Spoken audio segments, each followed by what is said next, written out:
Well, friends, subscribers, internet strangers, what's up? Bearded Picker here, back at you with another video. And this one's a little different, so you gotta watch it to stay tuned.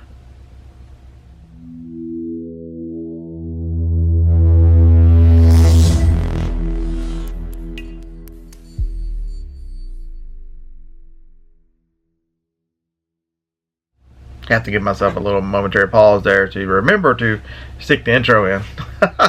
Hey, if you're not subscribed to the channel, go ahead and take a minute. There'll be down below. Look at my editing skills. I'm getting good at this, right? Don't kid yourself. I didn't make that. I had somebody do that for me. Thanks to Wade's wife Ashley for teaching me how to do that. She's a great editor. I am a rookie. So anyway, this video is Jay's interview. It played last night on his channel, Bolo Rama. So if you're not subscribed to Jay, go ahead and subscribe to Bolo Rama. Smart dude, very insightful, and you know, it's just a quick interview. Played on his channel last night, and he sent me the raw footage. So here is the interview, and I hope you enjoy it. I hope you learn something.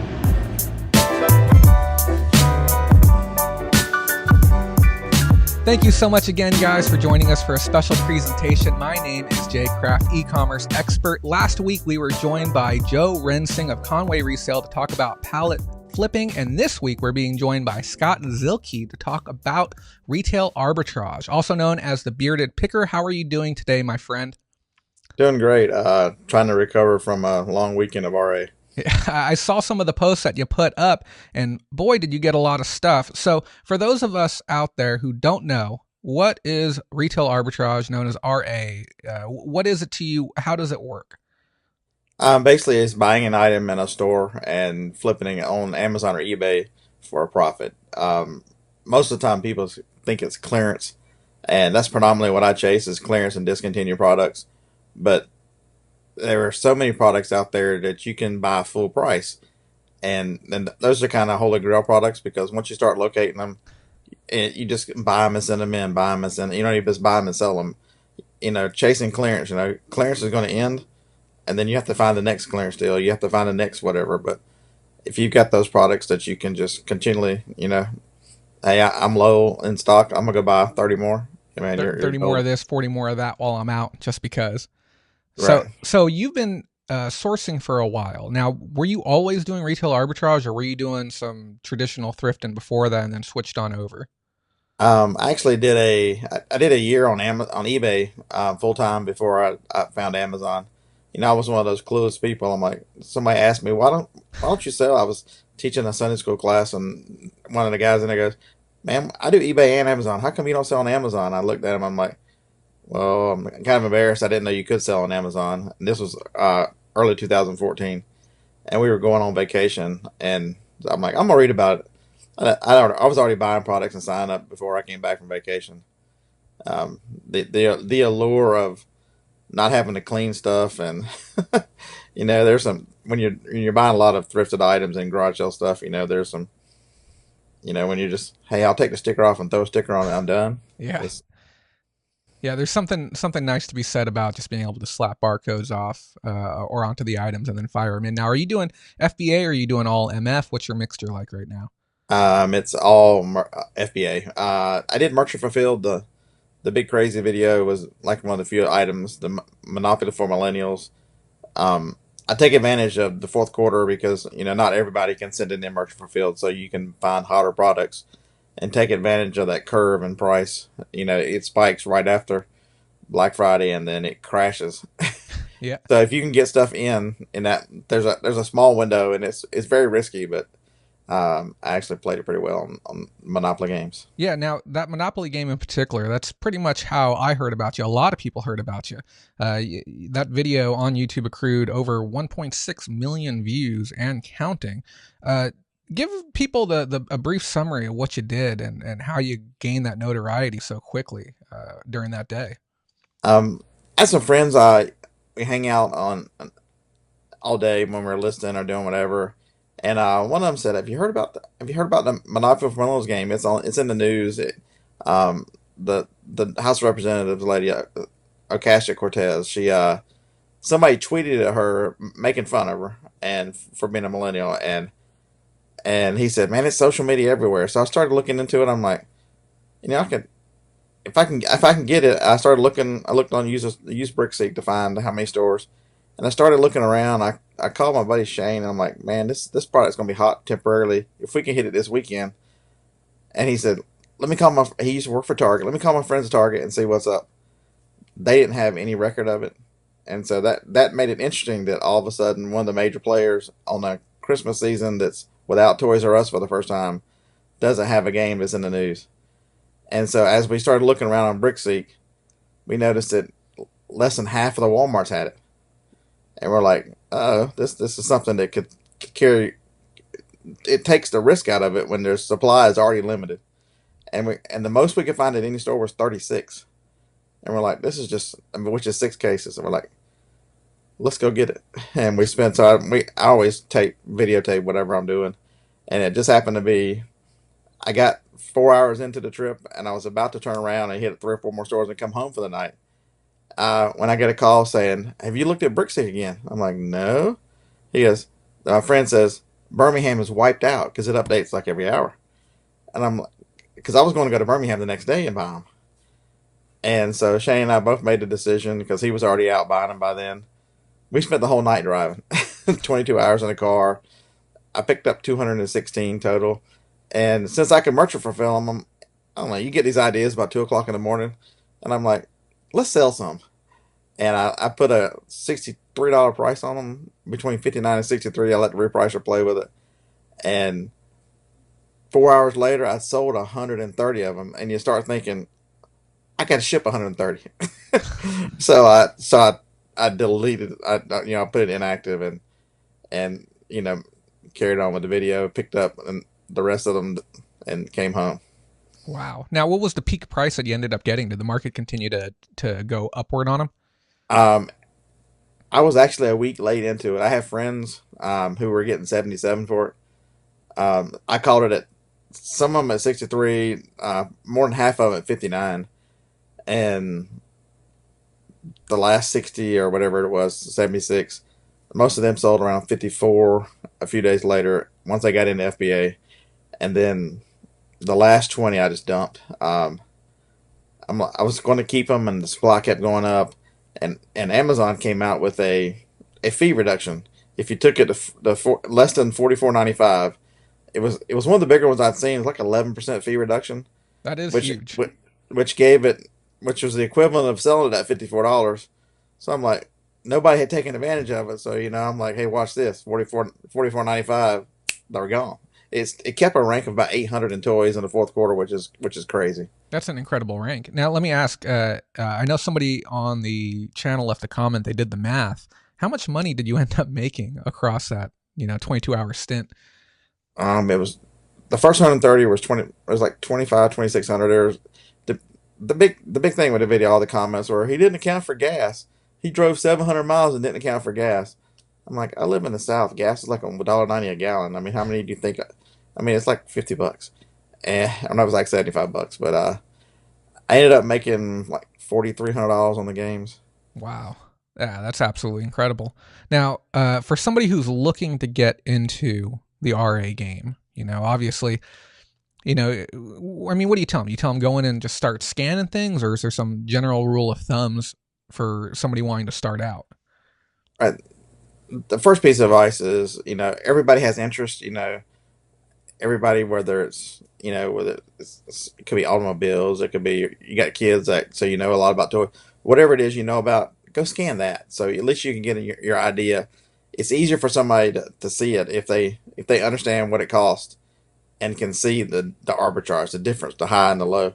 If you just send them to the makeup aisle and it's like me, almost 50-year-old guy, there's not a lot of first, there's no interest. And then the second, there's maybe not the understanding of the cost of the brands. And so you tell them it's nearly the same as eBay. You tell them, hey, look up stuff around your house. Amazon, it's more of, hey, go to a store like a Walmart that's got a lot of stuff that you like if you're in electronics, games, whatever. And so they can understand and get a feeling for it a little faster. Okay. And then beyond that, now we're in the section, we're scanning up stuff that we know. what kind of metrics should somebody be looking for when they see an item to be able to decide, should I pull the trigger on this item? And if so, how much, how many units? Like, what is your go-to? Um, for newer sellers, I try to tell them the 3 times rule. If you buy it for 10, you got to sell it for 30. Because they don't understand. It's a lot to grasp, and they don't understand the volatility of the price and free pricers and all the complexities that is Amazon FBA. So if you give them that cushion of doubling their money, even if the price comes down some, they're not going to lose. So they don't get discouraged. Um, it's the risk. You try to explain sales rank versus is really where the risk is. But even sales rank is very complicated because you're looking at a picture in time. You could have looked at, like if you got 2 books that are both 100,000, one could be selling enough to stay there. The other one could have just sold one and it's on its way back already. So it's hard to explain. So you try to give them the risk built in. You try to, depending on the cost of the item, maybe 10 or 20 max. I would tell them no more than 20 of an item. Just beginning and new is also a place where you teach them to spread out. How do you alleviate your risk? Do you buy 20 of an item, or do you buy 5 of 4 items? So with similar. So that's what I tried until they get a full grasp.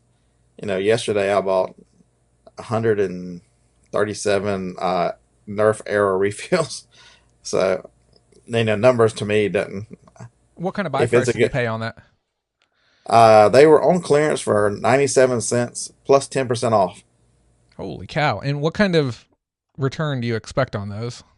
They're selling for $14.09. They are $15,000 in toys. That's a really good rank in toys. $7.75 a package. Wow. That's pretty nuts. Now, do you ever come across items like that are maybe light enough that it would justify doing MF over FBA, or are you just completely beyond doing that at this point? Well, there's 137. I'm the one man show. I run an eBay show, eBay store, Amazon, a YouTube channel. You just get. I've got a wife who is currently, is fighting breast cancer, so my time is just so limited that merchant fulfilled is kind of out of the option. It's all I can do to ship eBay when I sell stuff. Mm-hmm, mm-hmm. Would you recommend for people who are just starting out though to protect those margins, or would you say just get used to doing FBA and keep it going that way? I would tell them to do FBA because of one simple fact: shipping on any platform is complicated, and to get it shipped with the right box, the right size box, and all those methods is difficult. And so it's much easier to allow Amazon to handle that in the beginning until you get a grasp on it, especially when you try to start explaining what cubic shipping is. And there's just so many ways to ship something. And if you're not careful, you can just drown. Your profit goes out the window if you don't ship correctly. Yep. I've seen some of the most horrific shipping things, here within my profession. I had a ring shipped to me once. It was a nice tungsten carbide ring, originally retailed for like $250 at Macy's. I sniped it in an auction. I think I paid like $34 for it. Really nice piece. Lady spent $18 shipping it to me. After paying for priority, after paying for additional tracking, signature confirmation, insurance. I've never seen so many labels strapped to a $34 item in my entire life. And I just messaged her and I'm just like, why? Like, why did you do this? Obviously never heard back from her, but you kind of feel for people like this who are just burning money. So yeah, there was the post. I live in a small area north of Huntsville, Alabama. We have a one window post office, and the guy there's Jason. He's a great guy. He's always in the window. And he's like, man, you're never gonna believe what happened today. I'm like, what happened today? Because he's got they got stories. He said, I had an older couple come in. They've been selling on eBay. They were retired. They were trying to make a little extra money, and something happened that they couldn't. It was maybe it was a PO box. It was something they couldn't use UPS. And when they brought it in here and paid for it, which is there's your first mistake, you're paying at a location retail. The price difference between USPS and UPS, they couldn't believe it. They had been doing eBay for a year and shipped everything UPS. And they were. He's like, I wonder why we hadn't made as much money as I thought we should. Yeah, because There's very, very few brands and categories that I can suggest that people utilize UPS. I mean, we're talking, pieces that are one-offs, pieces that are exceptionally delicate, and you really should have a private account with UPS if you're using them as your primary delivery method. You can get much better rates than retail, like much, much better, like almost a third of the price if you have your own account. But if you're walking in and paying UPS retail, that's a little bit nutty. Yeah. correct. So we know, hit the stores. Okay. Look for the clearance stuff, work with stuff, pretty much scan everything, right? Scan everything that you can. Right, and that's the other thing. You'll tell them, I tell a newer person, like scan the whole aisle. Because sometimes they don't understand that. Like I was in Costco today, and I was just supposed to be getting 2 items, but I can't pass by. I was doing a little scanning until the wife started calling and saying, "Hey, it's time to go." And there was it was a women's bras. They were Pumas, and the small, medium, and large, they all had different price points. So if you did the medium ones, made like $8 on like 13, but the other two made like $1. So if you just scan the other two and never got the medium, there's one in there there's a size that works. Same thing. There were some shoes. I scanned some shoes, and the shoes were the same way. The 8.5, because it's harder to find size because men's feet are not generally smaller. 10.5 is the average size. That one was lower than the rest of them. If you just started in the most common one, well, that's the one they produced the most of. And so the smaller size was, you made money on it, and the larger size you did not, but if you get larger, like 13s, they do okay. But it's almost, I teach them when I'm doing toys. You want the odd toy. Teenage Mutant Ninja Turtles. Most people have heard of them. Most people understand that there's 3 guy turtles. There's there's their balls and everything. There's one girl, April. Mm-hmm. You always scan April because there's less of her because she's the only one. Same thing with the Pink Ranger. You always scan the Pink Ranger because they don't make as many of them. Correct, Ed. Yep.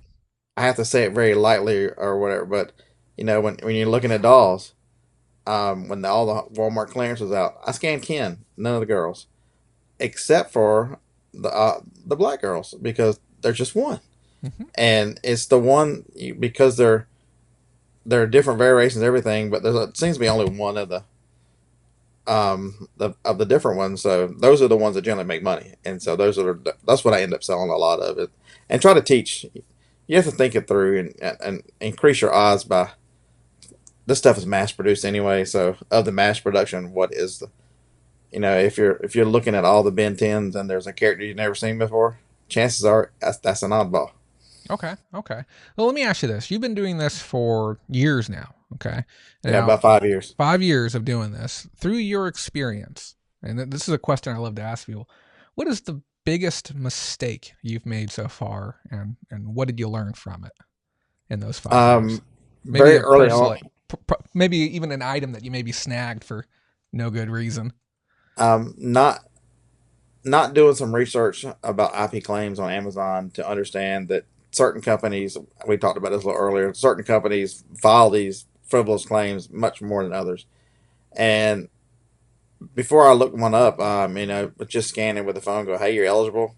I started buying Bulbhead, and they're notorious for being, they send you a thing saying, we'll distract it. We'll take it off if you sign this agreement that you'll pay us. I think it's like $300,000 if you ever sell our brand again, or something. It's something ridiculous letter you get, and I had bought. What was the name of that brand? Six Bulbhead. They're one they asked seen on. They're one they asked seen on TV groups. Okay. Like they make a lot of the shower lights that are out in the yard for Christmas. That's what I had. I had. That first year they were out, they were like super hot. They were only at it was the rank 1, wasn't it? I remember. Yeah, it was a rank 1, and then you could pick them up for 45 to 50, and they were selling for like 120. Yep, I remember that. Yeah, there was a lot of buzz in the groups about those. When they went on clearance, I was picking them up for $12, and I'm like, man, I'm gonna be ready. I filled up like 6 large boxes full of these things. I had like 70 of them, and I got a couple of them in there thinking, I'll send in 4, 5, 10 and see what happens. Yeah, well, an IP claim happens. And then I spent the time fighting it and bringing it back. And so now I'm trying to push this on eBay, which is the velocity is sales velocity. So it took 2.5 years to sell those things. And I lost on half of them, $4, $5, $6 just to get rid of them. Wow. Wow. So now you said you pushed back. Did you choose not to sign any paperwork or just pull through the last of your stock? What was your recourse on that? I did not. I started doing some reading and a lot of the Amazon forums and stuff to how to properly craft a response. And the one thing I kept reading was remind Amazon what their own rules are. I didn't create the listing. The pictures on the listing are Amazon property. The listing is Amazon property. Amazon sold on the listing, so the listing was, there's no violations of the listing itself. And so if you said I could sell on it and you sold on it and there was nothing wrong with the listing, and I had store receipts, which is store receipts. That was a couple of years ago. They were still pretty decent for that kind of stuff. But still, it was a correct store receipt that said exactly what the item was, so you can put the ASIN with it. All store receipts are not created equal, and so I was able to prove where it came from, and I was also able to remind. I guess I got a good rep that day who reminded them of their own rules, and they took it down. That's pretty smart, pretty aggressive. Now, obviously, though, it doesn't always play out that way, and No, I don't want to delve too far into it with you because I know we're going to be talking about this on your channel, and by the time this interview actually airs, we will have talked about this 3 days ago. So people will provide a link for people to be able to check that out.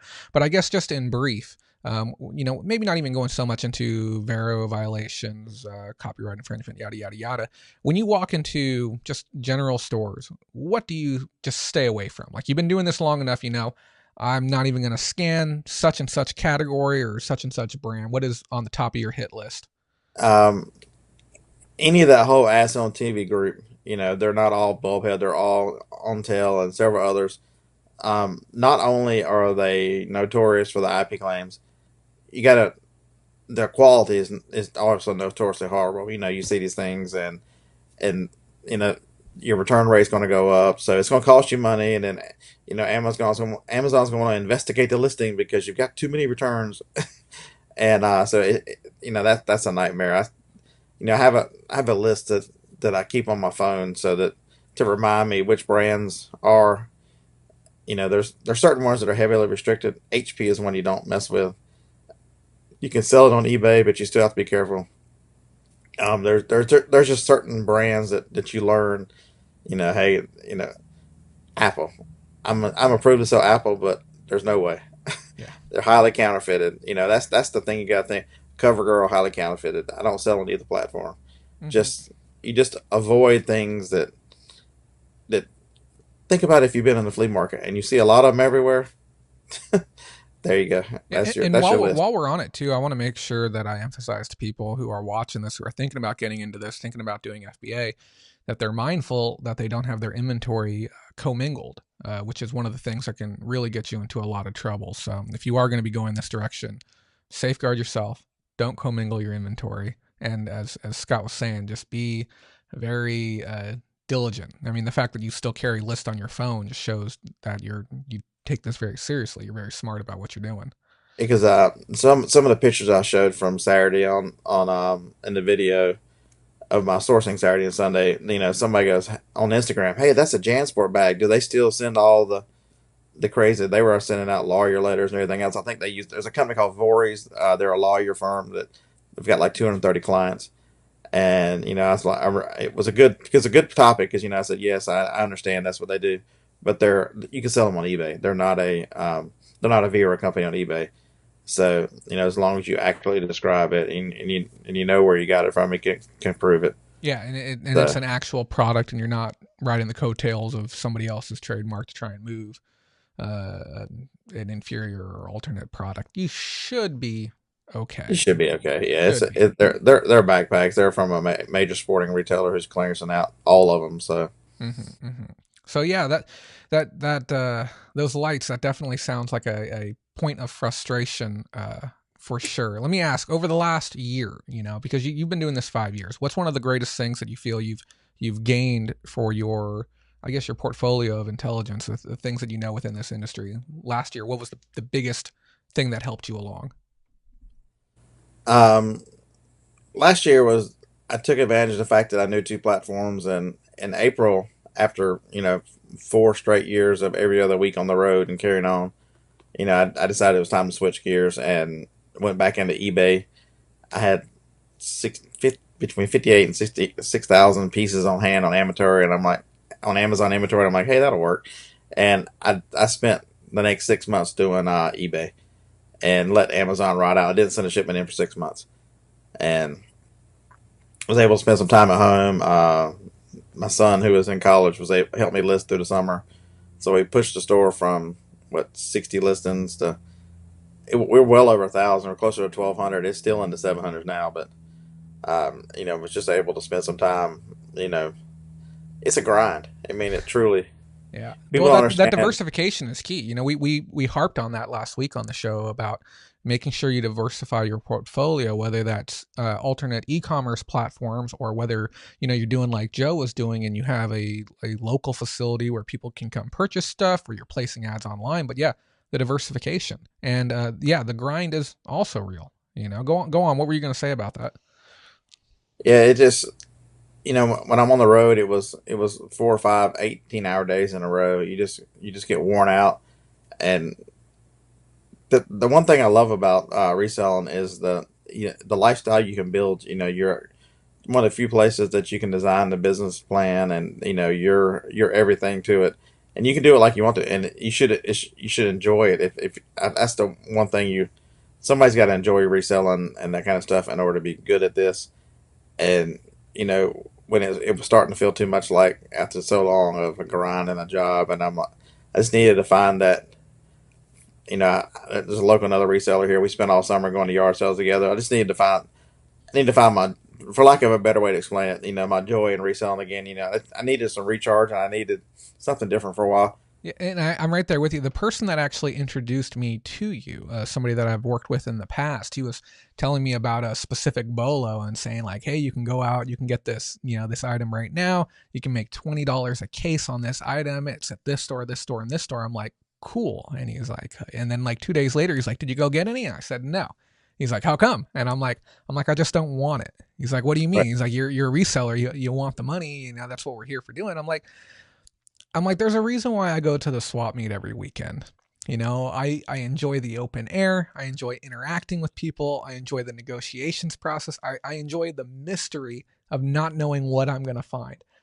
I don't enjoy scrolling through things on my phone, going to this store, this store, this store, this store, spending a whole day inside of a car or waiting in line. Can you make great money doing it? Of course. I mean, look at you, look at your situation and the people that you're working with. You can make great money. But for me, it doesn't bring me enough joy. And so when you say you're talking about doing more yard selling because it makes you happy, I mean, you have to. You can lose your sanity real quick because, it's like if I offered you a job flipping burgers and told you I'll pay you $40 an hour. It's great money, but you just don't want to do it. Man, I watched people do that for 25 years. That ain't enough money. Yeah. Yep. And yeah, because at the end of the day, the I think we're old enough that we understand that the money is more of a means to an end, and it gets us to where we need to go. And I think you're calling me old. I understand that. I said I'm bundling myself in there. I'm 33 myself. Yeah, but in a short 6 weeks, I'll be 50. And it's not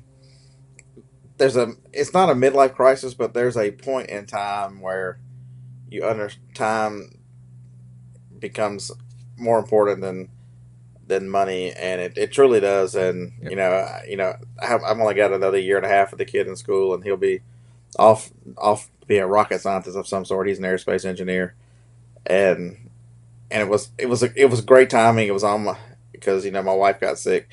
So, it was nice to, everything was already changed. So there was no change. I'm switching back now because I need the time back. The difference between eBay and Amazon is really, you can level up on Amazon as a one person. It's much harder to level up on eBay, even though there's great money on eBay and, as a platform, it's still a viable option. But, and with FBA, it's like you're hiring somebody. It's like to somebody to do that fulfillment side. Is for someone I've managed employees for 25 years. I don't want employees, but It's so like that's having one. it's like having a working partner. You know, you Right, say, okay, correct. I'm going to handle the sourcing and I'm going to pack it up. I'm going to ship it out to you. You got the rest? And they're like, yeah, we got this. I'll do customer relations. I'll do pack and ship. You know, I'll handle the invoicing and payments. I'll take care of the rest. So it is like having a partner in crime. And I'm right there with you in the sense that, you know, we can essentially go get an infinite amount of dollars. You know, I mean, as much as we're willing to work, we can go get as many dollars as we want, Correct. but we have a finite amount of time. And, you know, I am only 33, but I do feel that already. I do feel like the days are getting a little bit shorter and zipping by a little bit quicker day in, day out. And, yeah, so and people are a little confused by it. I tell them like the money isn't nearly as important as it was even 5 years ago once you get to a certain point. Because once you have, you know, someone like yourself, you know, you probably have tens of thousands of dollars put up in the bank, you know, each additional dollar you just kind of throw onto the pile, you Mm. know, a dollar you may not spend for another 10 or 15 years. It just doesn't carry the same weight as having a full day off, you know? Yeah, the one thing I would tell people is retail arbitrage is a disease, and it's hard to shake. I mean, for the first 4 years, the travel was fun because working in restaurants for 25 years, you're in the same spot all the time. So I was somewhere new for at least for the first couple of years. There was very you know the first couple of years I was like 50,000 miles a year in a car. I was everywhere. I've been in 39, 40 states doing this, chasing stuff. And, just now lately have I stopped to sort of smell the roses, with Mount Rushmore, and there's a video on Niagara Falls. I'd go through these places and never see the sights, except for a Walmart or whatever store I was chasing. And, I'm a little more deliberate now that when I'm doing stuff, just. Yeah, no, I understand that completely. For me, when I'm doing my out of town sourcing, or I try and get more out of it. I try and make sure it's a town that I want to spend a day or two in. I make sure I have somebody to either work with or visit while I'm out that direction. Make it half vacation, half work. Try and get the joy out of the situation. So No, that's extremely important because it's important to understand that, especially when and I'm sure it's not just resale, it's anything else. When you're doing something you absolutely have a passion for, it can consume you, and you have to at some point step back and set some boundaries, and then set something. If not, that job you're trying to get away from, you just created it, and it's all the freedom and all the stuff that you allured you to reselling or whatever your passion is, has suddenly taken it all back, and so you have to be very careful. you do. Balance is key. Even myself, I'm trying to get into a new routine now where I spend 4 hours a day working, 4 hours a day fitness, whether disc golfing or climbing or whatnot, and then 4 hours a day on recreation, things that I personally enjoy doing, whether it's reading, writing, drawing, reading. Some news articles, whatever it might be. I try and split my day up that way, and then the rest of the day just goes to movement and eating and nonsense. But Right. that balance is so key. Not only for personal health, mental health, and all that, but financial health too. It's if you go like you're saying, 10, 12, 15 hours a day, several days in a row, that burnout's real, and some people don't bounce back from it. Yeah, was the reason why I was taking the week off between, because when I got home I would not do anything for the next week, so it was kind of made up for not being around the week before. But still, Well, what ends up happening is you work your ass off for a week. You make $4,000 in that week. Then you take a week off. Now it's like you made $2,000 one week and then two right, grand the next. And it's like, well, I probably could have gone half power last week, done my $2,000, enjoyed my time off, and then half power this week, made my $2,000 and enjoyed my time off. And that balance, you can come out ahead, believe it or not, working less and making more. Especially through things like we talked about, diversification. So, Scott, I appreciate you so much for coming on and sharing some of these RA tidbits. Now, the big question everyone's going to want to know, how did they get in touch with you? Because you have some big stuff going on over on your end. yeah, they can find me on YouTube. The beard, or I took the off, just bearded picker. And I've teamed up with Shane and Wade. We're doing a Patreon where we're trying to help people there's a level where they can get personal help from us. The phone just rang, so I'm gonna call someone back in a minute. But there's also we've come up with a company that's allows us to text out bolos as we're in stores, and so they're getting real time information. Even though like today I did not buy the items in Costco, but you can't stop. Like I can't stop looking. So if I find something, I send it out. I send a couple of them out saying, "Hey, you guys, here's a grocery item. Here's this." In Costco, if you remember, Costco doesn't care how much you buy. They prefer you buy the entire shelf, honestly. If you want the pallet, they're going to ask you where do you want to load it. And so YouTube's the easiest way. I'm actually before the show, I'm actually building a website, so which will have everything where it lands together. Now, your Facebook page, that's how I was able to get in touch with you. I'd actually recommend people go check that out too. Where's that at on Facebook? It's just Scott Zilke. It's just there's a your Fortunes page. Where Fortunes and Reselling. Yes. Yeah.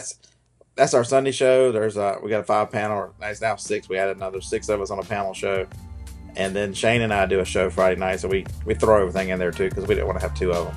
Okay. So but Fortunes and Reselling, it's just a lot of information on eBay, Amazon, social media, whatever you need help with, you can post questions in there. And there's a lot of people, a lot of knowledge, and we answer questions as well. But that's a fun place. Awesome. Well, I'll make sure that we get all those links down in the description as well. And thank you again so much, Scott, for coming on air with us. And we look forward to our next discussion with you. Awesome. Look forward to it.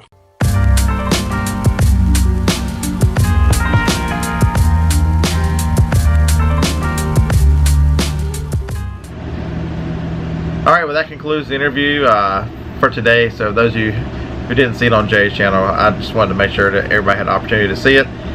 And awesome. I hope your day starts out great and you have a good Monday and a good rest of the week. Like, comment, share, and subscribe. That would be awesome. And roll tide.